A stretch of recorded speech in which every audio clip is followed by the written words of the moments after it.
Yeah, any executive needs to be able to clearly communicate to their team, to their stakeholders, and preparation is one of the keys that can create that clarity.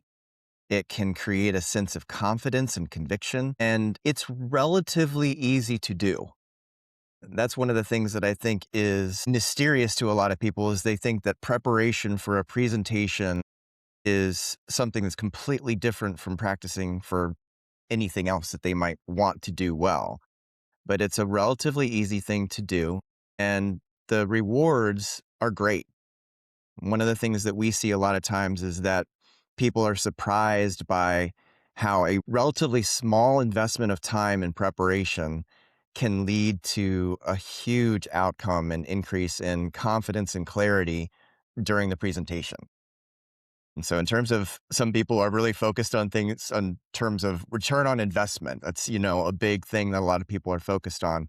There's a big return on investment for practice when it comes to the outcome, to the presentation.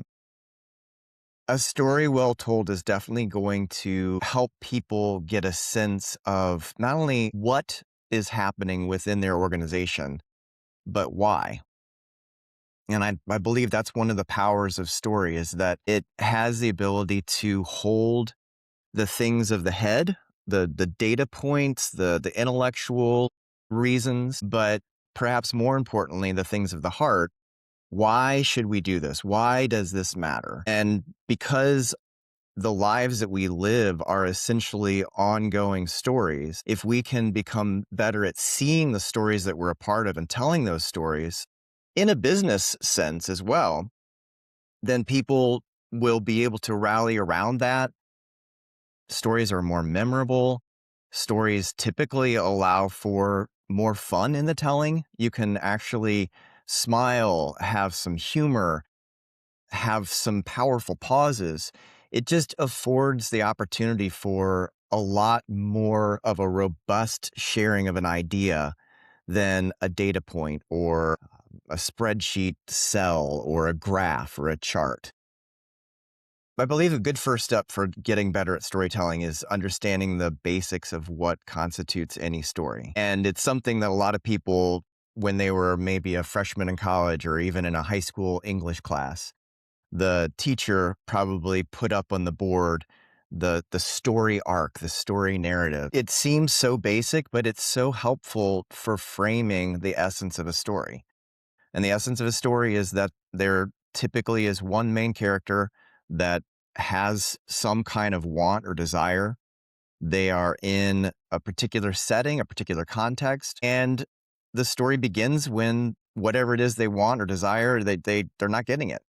And it could be more than want or desire. It could be actual need. The thing that they need, they're not getting. And the attempts that they make to try and accomplish that goal, meet that need, get the thing they desire, that is the essence of a lot of story. And so simply knowing that and thinking about, okay, well, who are the main characters in the stories that an executive might be a part of? And it all depends on who they're speaking with. Who is the audience?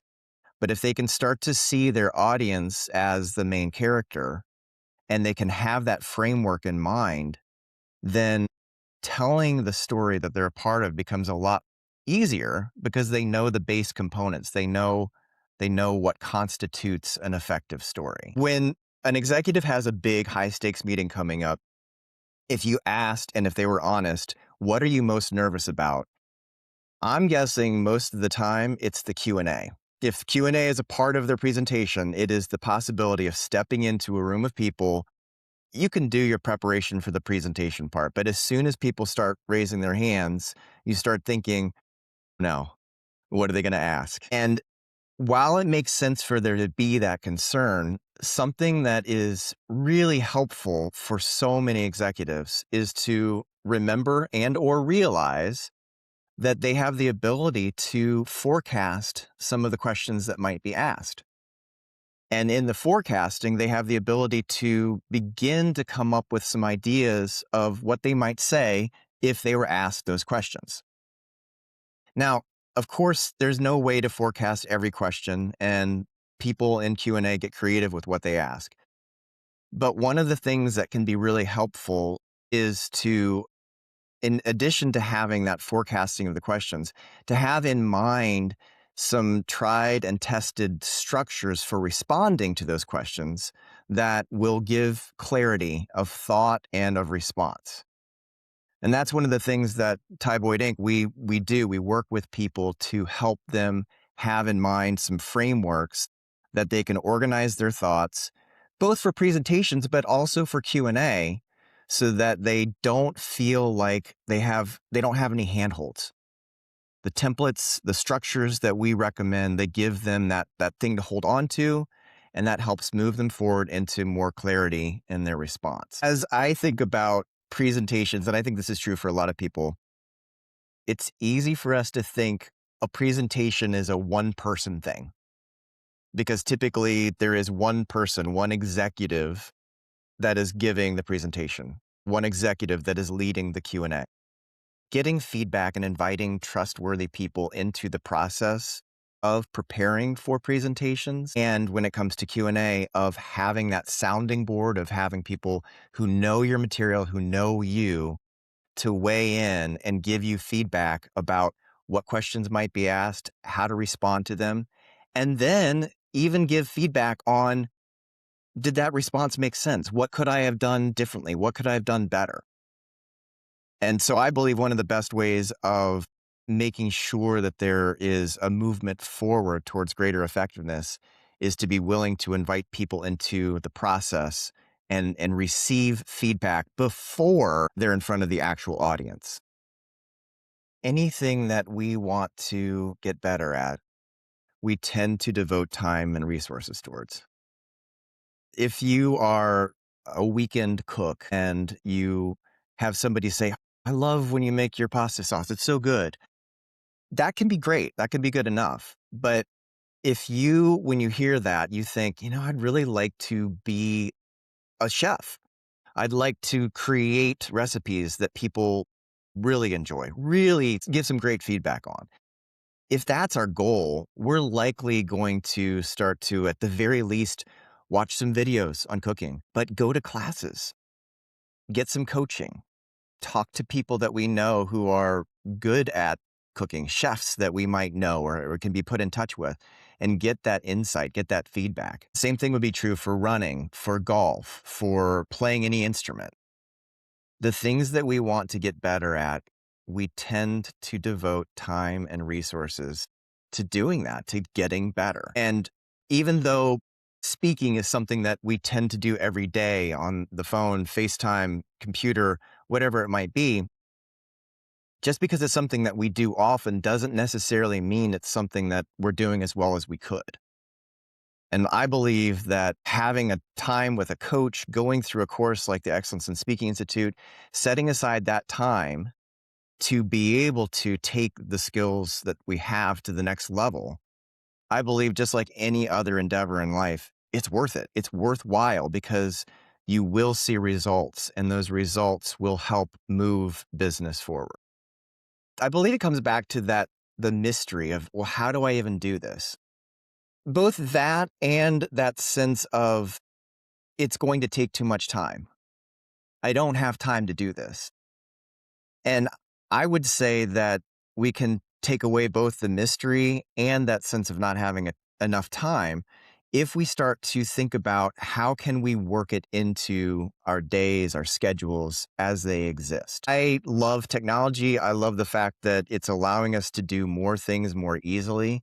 But one of the things that I love about it is how easy it is to access some kind of device that allows us to capture thoughts, capture ideas, whether it's our phone or a watch or a computer or a tablet, whatever it might be. These things are always at the ready. And I believe when it comes to taking away some of that mystery or the pushback against I don't have enough time, it's to say, when you know that you've got something that's important, some important high stakes presentation, make sure that you have some kind of a file, a note, whatever it might be, open and ready to capture the ideas that hit you whenever they hit you. try to take away the friction between idea and idea capture. And what that does is it allows you to work it into your day. And another thing that I think is fun is to think about, okay, well, what are the things that are a part of the day where there might be that downtime that would allow for preparation? And it doesn't take much thinking to come up with some. One, you're behind the wheel. You're driving to an appointment. You are walking somewhere to an appointment. Maybe you just got off the train, or you got out of your car and you've got to walk to the appointment. Maybe you're out on the golf course. Maybe it's the weekend. Whatever it might be, there are these pockets of time where we can, at the very least, think about what we're going to talk about. But with the beauty of in-ear headphones, we can pop those things in and we can be talking to ourselves, and it's actually our presentation, and we're saying it out loud, and people think we're just having a nice, intense conversation. And so we're working our practice in a way that isn't overt, and it isn't mysterious, and it doesn't really take additional time. It just takes attention. We tend to think best when we're thinking from our frontal lobe. And that's really tricky to do when stakes are high, when there are decisions that will be made based on what we say and do. If we prepare, that preparation will give us a sense of confidence to be able to think more effectively on our feet when those situations arise. We talked about the importance of the templates that can help get thoughts together. If we practice using the templates in lower stakes situations, those templates will be at the ready as a tool to use in the higher stakes situations. Something else that can really scuttle a good response in a high stakes situation is failing to take the time that we need to respond the way we want to respond. And so when or if somebody asks us a question in a high stakes situation, taking a moment to breathe, taking time to pause in the statement itself, perhaps even reflecting the question back to the person to make sure that you're hearing the question accurately, you're listening well, and then going into the response. There is a reason why the phrase knee-jerk reaction tends to not be something that we want to do. You're going to kick somebody. The reflex is not good. If we can make our reflex more of a take a moment, take a breath, think about the structure, and then respond, again, the chances are a lot higher that we will respond effectively. And those things, that template, that structure of response, is something that we can practice when the stakes are lower. Virtual is interesting because it's something that most of us utilize now more than we did before the pandemic required us to. And I find it fascinating because a lot of times people now, when they are told that they're going to be giving an online presentation, they let their guard down a little bit. When we first were using these tools, there was, I believe, a healthy nervousness around, how do I do this thing well?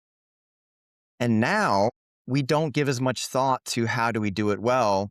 We just start whatever program it is that we use and we just go for it.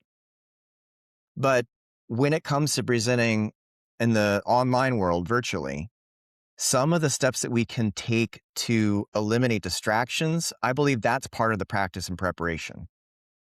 Simply knowing the software you're using, making sure that you have a good, quiet place to be, making sure that you've got a good camera, that you've got a good microphone.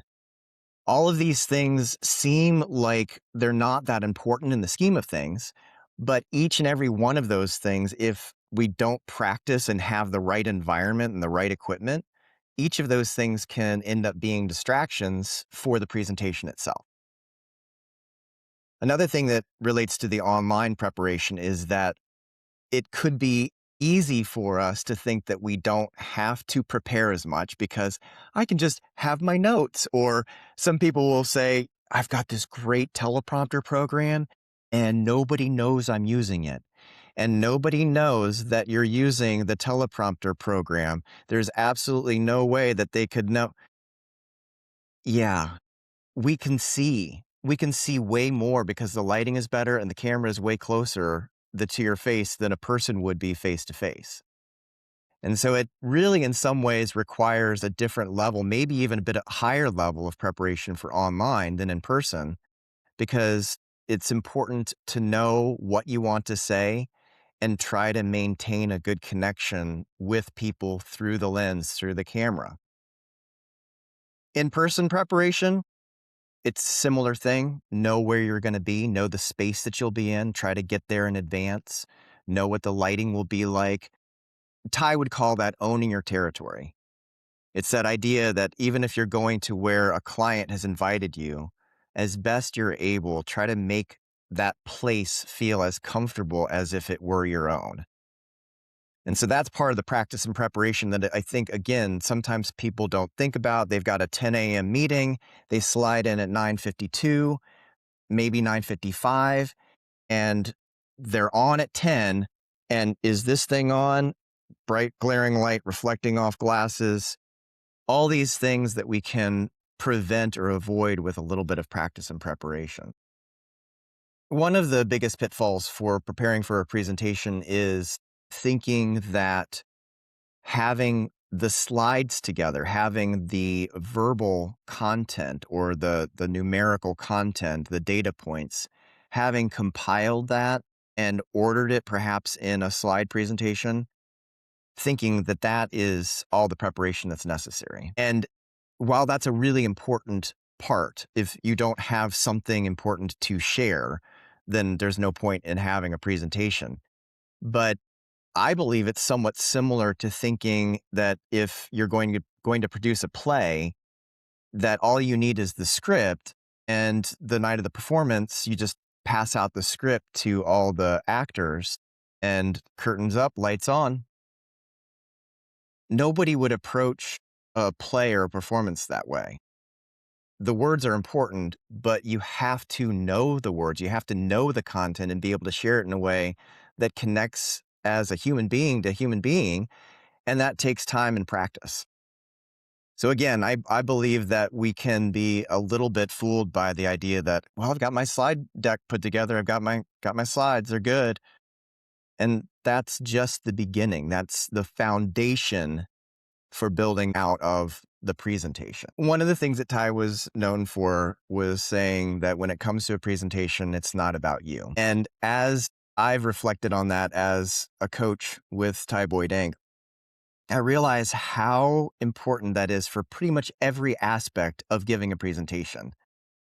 It's easy to think about it's not about you when you're actually presenting, because if it's not about you, you're making eye contact, you're connecting with people with your voice, you're reaching out to people, you're pausing, you're doing all these things because you want them to receive the message. But the concept, it's not about you when it applies to the preparation for you knowing who your audience is. That is central. Because if you don't know who you're speaking with, how can you make sure that it's customized in a way that they will hear it? And so because there's so many different places we can go to find out information about our audiences, I'm not suggesting that we have to do this really deep dive that takes a really long time to find out who we're speaking with, but something. At a very minimum, going to the company's website where this particular person works or the company that we're working with. How do they present themselves? What does their about page say? LinkedIn, beyond some of the CV data points, did they have a recent post with a photo? Because that means something. What do they care about enough to put a photo and have a little bit more of a story around it? The more we know who our audience is before we get to the presentation, the quicker we can hit the ground running.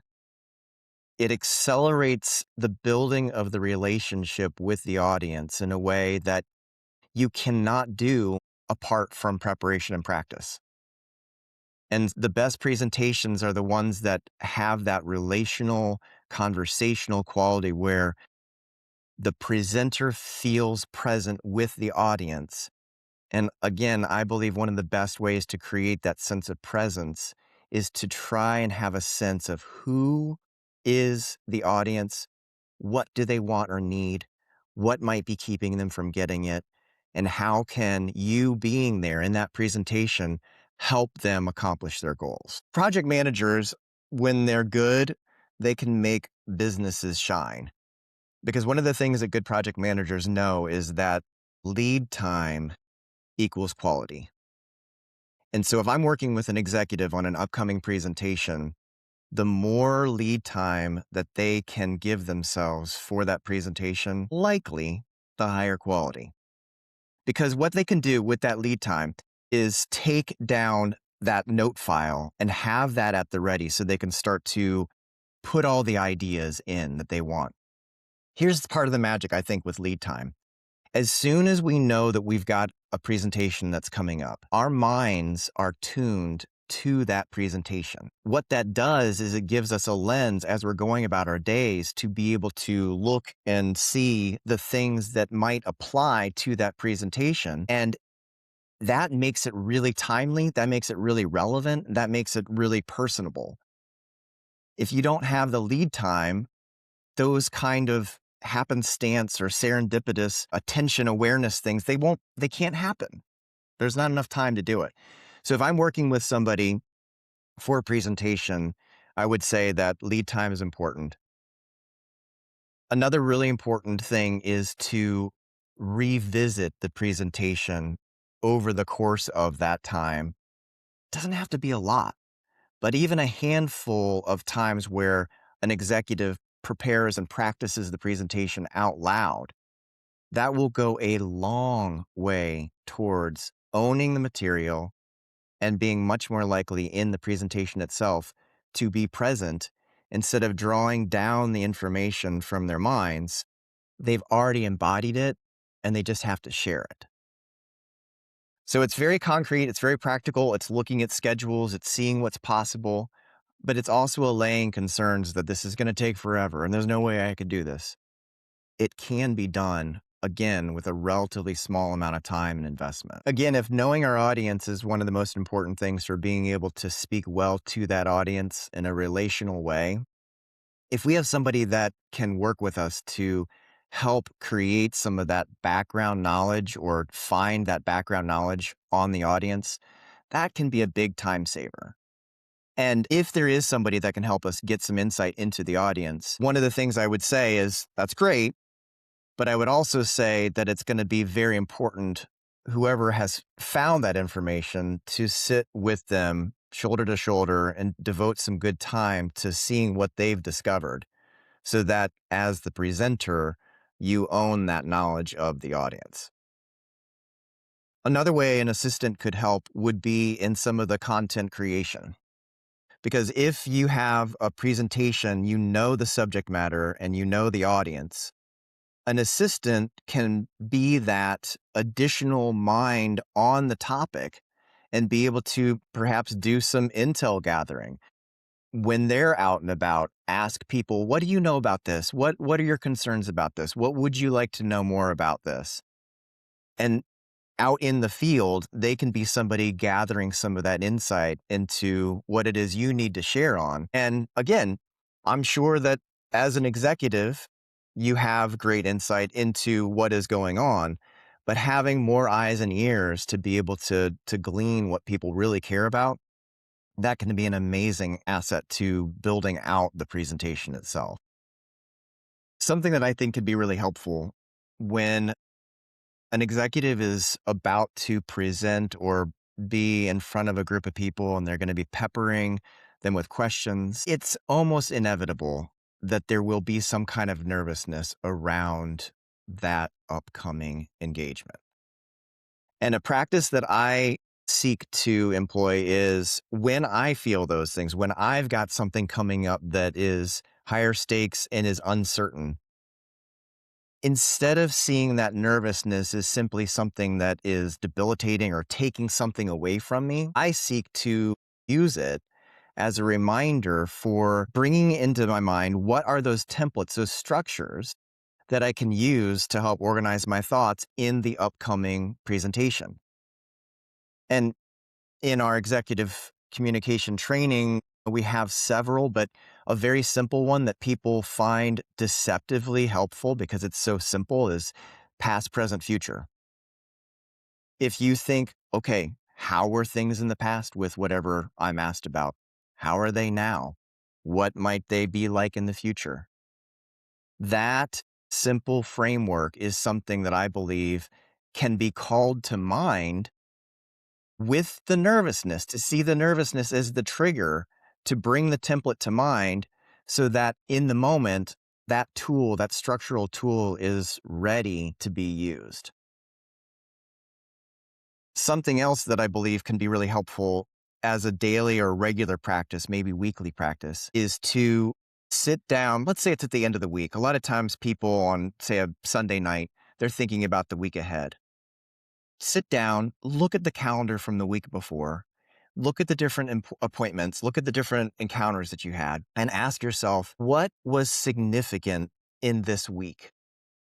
What made me feel something deeply? What made me excited? What made me confused? What made me hopeful? What made me feel something deeply? And if something made you feel deeply, there's bound to be a story behind it, and trying to capture the essence of that story. What was it that made you feel that thing? You may not know when you capture it how that will be helpful in the future, but I see it almost as like filling a story pantry with all of these great ideas and examples and experiences that we've had, so that when we are in a situation where somebody asks us, hey, what do you think about this? Or was there a time when, your mind is so much better able to grasp onto those stories if we've thought about them and captured them. And that can be a regular ongoing practice. It doesn't take a lot of time. It just 5, 10, 15 minutes, and we've got a story or two a week. A number of years ago, we were working with a woman who had moved from one field into sales, and she didn't quite know how to work out who she was in the corporate world. Yeah, I think she was feeling like this doesn't suit me or this is not quite me. In the process of some of the coaching that she received during our course, there was a sense in which this light came on. She realized that there were connections between what she had done in the past and what she was currently doing in more of a sales role. And it allowed her to be herself. And in being herself and using some of the skills that she had that might have been different from everybody else, we saw her using those things in a way that turned the fear of the unknown into something where she was hitting her stride. And a year or so later, she reached back out and said, this has been so helpful. I really feel like I've advanced in my career.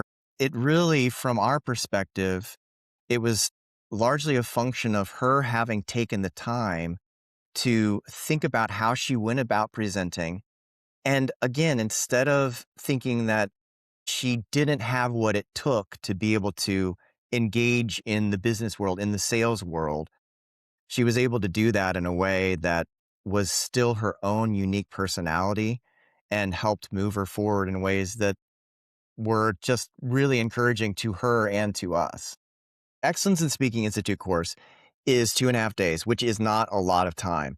But at the very outset, we tell people that they will be up on their feet at least 12 times.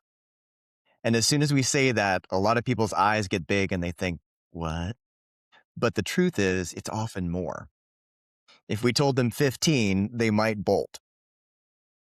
I believe that it's the repetition of short engagements, the practice in the moment that really serves to help bring about the transformation. It is very similar to reps in a sport in the sense that a coach who is a good coach who wants to see the player excel figures out what are some of the reps that they need to do, some of the drills and the skills that they need to work on. And then practice is a matter of doing those over and over again, short bursts. And so the idea of instilling a mindset of the value of practice in executives that come through our course, they live it, they experience it. We give them time before the course to put together one presentation. That's the very first longer presentation. But from that point forward, the amount of time really starts to shrink. And we see people realize that if there is some attempt to take some time to prepare for a presentation, the reward is great. Another thing I believe that is a strength of going through a 2.5 day experience is part of the way that Ty and Pat Boyd, the founders of the course, set it up, which is to be a safe place, a laboratory environment where people don't necessarily feel a sense of failure if something goes wrong. They see it as an opportunity to, like a good scientist, go back, look, see what they did, tweak some things, and then try again. When it comes to working on these skills of presenting, of communicating, executive presence, all of that, if we don't have a safe environment like the Excellence in Speaking Institute, it's really difficult to make progress because the stakes that might be always there can hold us back from stepping forward into the unknown and perhaps having that experiment go awry. But the Excellence in Speaking Institute is a place where an experiment that goes awry is an opportunity for improvement on the other side. And it gives people, again, at least a dozen chances to try, and get some of that repetition, discipline into their bones by the end. We often have people come into the course and they will have taken some type of public speaking class or training in communication. And so from our participants, we get a little bit of a sense of what is some of the instruction that's out there. And one of the things that makes us concerned is that we still have people who will come into the course and they will say things like, I was told that a particular gesture you had to do or you could never do, or that when it came to eye contact, I could look towards the back of the room and people wouldn't notice that I wasn't making eye contact. In other words, there are people who are being told to do something mechanically, and that if you don't do it, then you won't be successful. That kind of mechanical approach tends to limit people's expressiveness. It tends to limit them feeling like they can be themselves and be effective as themselves. I believe that our course is designed to be much more of an organic approach, which acknowledges that people come into the course with great skills, great ability to connect with others. And the course is more unfolding that, revealing, unveiling, as opposed to superimposing, filtering, or making them feel like they have to do things in a certain way or it's all going to fall apart. We try to build people up and say that who you are and your personality is something that needs to be in the mix in order for there to be success. There was a physician who came through our course a number of years ago, and before the course started, I saw him. It was being held in a hotel, and I saw him out in the lobby. I didn't know he was part of the course, but I guessed. And I introduced myself. I said, "Are you here for the Excellence in Speaking Institute?" And he said, "Yeah, I am." We ended up having dinner, great conversation. Could just tell that he was a really dynamic, present person. Well, it turns out that he was the leader of a particular medical practice, medical service, and he really valued what he experienced. And he ended up sending and is still sending people through the course. We've had so many people from his organization come through the course. One of the things that undoubtedly is happening with their organization is because so many people have come through the course, there is an internal culture that has shifted towards not giving feedback simply on content, but also on delivery and style and engagement and the things that we talk about. So, one way culture change can happen towards passing things on, paying it forward, so to speak, is leaders within organizations can continue to identify people within their organization who would benefit from the training, and that bit by bit, person by person, the culture shifts. Another way that it can happen is if somebody comes through the course and they want to bring about some change in their organization, they can keep an eye out for who in the organization might be giving presentations regularly and ask those people if they have permission to give feedback, not just on content, but also on delivery.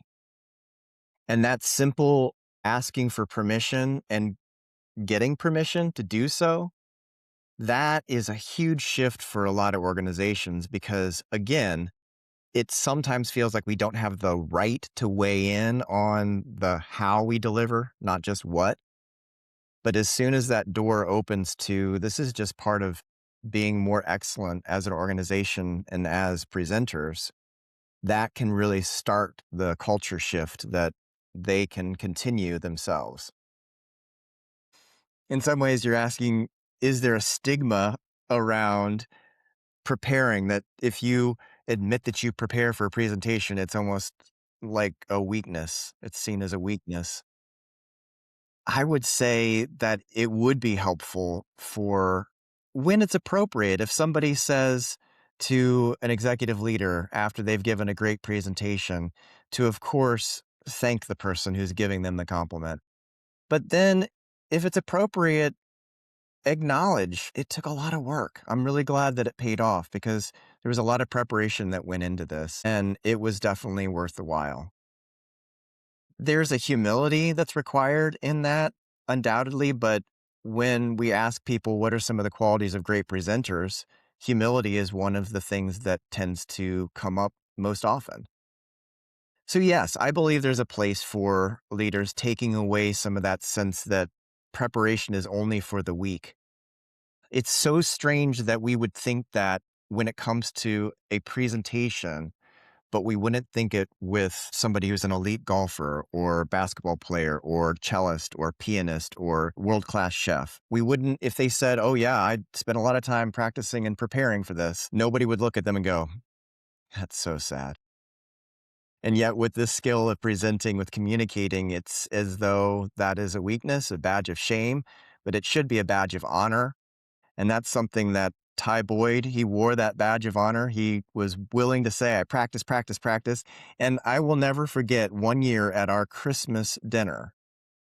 Before the dinner, I saw Ty in this little side moment, and he reached into his jacket pocket and he pulled out a little slip of paper and he was looking over the slip of paper and then he was saying some things out loud. He was practicing the toast that he was going to deliver internally to our team for the Christmas dinner. He practiced, he practiced, he practiced, and he was great, but he got there through talent plus practice, talent plus rehearsal. And that is the winning combination for having that kind of next level engagement with audiences. If we Again, this comes back to attention. If we are wanting to get better at presenting, I believe it makes sense to start to be on the lookout for presentations that we consider to be effective, presenters that we consider to be effective. And it's so much easier to do that now than in the recent past, 5, 10 years ago, because we can watch TED Talks, we can go onto YouTube and find people that we think are really good communicators, and we can find some of those videos of them where maybe it wasn't high stakes, and we can see how they went about connecting with others. I believe that there are so many different things that we can learn from others. And one of the things that I loved about the way I was brought into the Ty Boyd organization is I was brought in as an apprentice. I was apprenticed under Ty. And he was somebody who would give me insights and give me building responsibility into coaching. And so I got to watch him and then emulate. And while we want to be ourselves when we're presenting, if we can look to others who we consider to be really effective and take little bits of what they do well, I believe that's a way to have that ongoing attention to excellence that can help build up the excellence in our presenting.